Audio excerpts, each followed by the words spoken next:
The Battle of Alesia in 52 BCE is one of the most extraordinary examples of military genius in history, cementing Julius Caesar's place as one of the greatest strategists of all time. This wasn't just a simple siege, it was a masterstroke of engineering, tactics, and psychological warfare that ultimately crushed the resistance of the Gauls and ensured Rome's dominance over Gaul for centuries to come. The story of Alesia is as much about Caesar's ingenuity as it is about the resilience and desperation of the Gauls under their charismatic leader Vercingetorix. Let's delve into how Caesar managed to pull off one of the most remarkable victories in ancient history.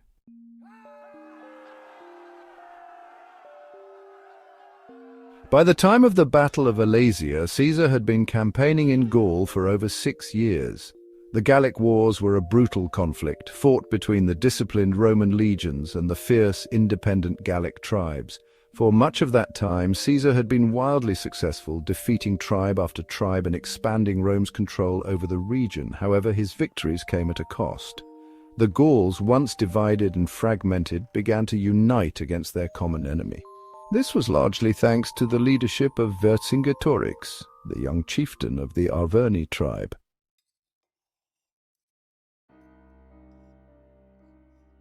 Vercingetorix was more than just a warrior. He was a skilled strategist and a charismatic leader who understood that the only way to defeat Rome was through unity. Vercingetorix's strategy was unconventional but effective. He avoided direct battles with the Roman legions whose discipline and training gave them an edge in open combat. Instead, he waged a war of attrition, using scorched earth tactics to deprive the Romans of food and supplies. He also targeted Caesar's supply lines, forcing the Romans to stretch their resources thin. For a time, it seemed as though this strategy might work. Caesar's forces were growing weary and their supplies were dwindling.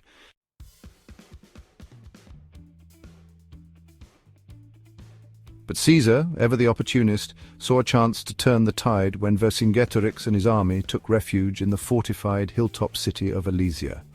Alesia, located in what is now modern-day France, was a natural fortress. The city sat atop a steep hill surrounded by rugged terrain that made it nearly impossible to attack directly. The Gauls had fortified the city's walls, and Vercingetorix had stationed his 80,000-strong army inside. To make matters worse for Caesar, the Gauls had also gathered thousands of non-combatants, women, children, and elderly, inside the city. Attacking Alesia head-on would have been suicidal, even for Caesar. But rather than give up or retreat, he devised a plan that was as daring as it was brilliant.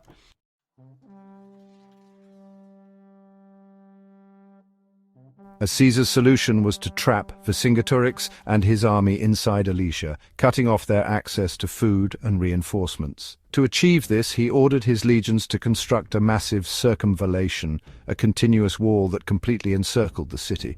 This wall was no simple barricade, it was an engineering marvel. Stretching nearly 18 kilometers, or about 11 miles, around the hill of Alesia, it was fortified with towers, trenches, and sharpened stakes. Caesar's soldiers worked tirelessly, day and night, building this wall under constant threat of attack from the Gauls inside the city. The circumvallation wasn't just a physical barrier, it was a psychological one. It sent a clear message to the Gauls. There was no escape. But Caesar didn't stop there. He knew that Vercingetorix had sent out messengers to call for reinforcements from other Gallic tribes. If those reinforcements arrived, the Romans could find themselves caught between two armies, one attacking from the outside and one fighting from within.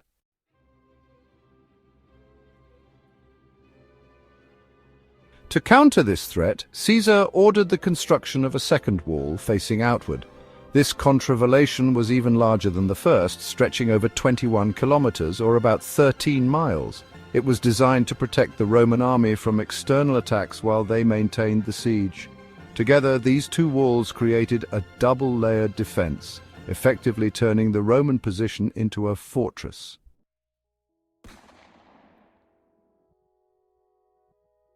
Inside Alesia, conditions quickly deteriorated. The Gauls, already low on supplies, found themselves facing starvation. Vercingetorix, desperate to conserve what little food remained, made the heart-wrenching decision to expel the non-combatants from the city. Women, children, and the elderly were sent out of the gates, hoping that the Romans would take pity on them and allow them to pass. But Caesar, coldly calculating, refused to let them through. The expelled civilians were left to suffer and starve in the no-man's land between the walls, their plight serving as a grim reminder to the defenders of what awaited them if they didn't surrender.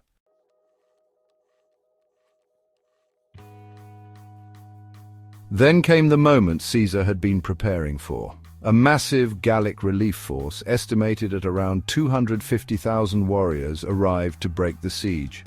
They launched a ferocious assault on the outer wall, attacking from multiple directions and using every tactic they could muster. Meanwhile, Vercingetorix's forces inside Alesia launched their own assault on the inner wall. The Romans found themselves trapped, fighting on two fronts against overwhelming odds. This was the moment of truth for Caesar's strategy. The battle was chaotic and brutal. The Gallic relief force charged the Roman defences repeatedly, but the outer wall held firm. Caesar's fortifications had been designed to slow down attackers and funnel them into kill zones where Roman archers and artillery could inflict maximum damage. The trenches filled with water, the stakes hidden in the ground, and the sheer discipline of the Roman legions all combined to repel the attackers. Inside Alesia, Vercingetorix's forces faced similar obstacles. The inner wall was equally well defended, and the Roman soldiers stationed there fought with incredible determination. At one point it seemed as though the Gallic forces might break through. A section of the outer wall came under heavy pressure, and the Romans were on the verge of being overwhelmed.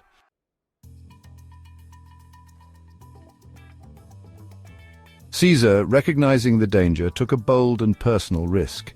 He donned his crimson cloak, the symbol of a Roman commander, and rode to the front lines to rally his troops. His presence on the battlefield inspired the soldiers to hold their ground, and the sight of their general fighting alongside them reinvigorated their resolve. After days of relentless fighting, the Gallic relief force began to falter. Unable to breach the Roman defenses and suffering heavy losses, they eventually retreated. Inside Alesia, Vercingetorix realized that further resistance was futile. With no food, no reinforcements, and no hope of victory, he surrendered to Caesar. The sight of the proud Gallic leader laying down his arms marked the end of the siege and the collapse of organized resistance to Roman rule in Gaul.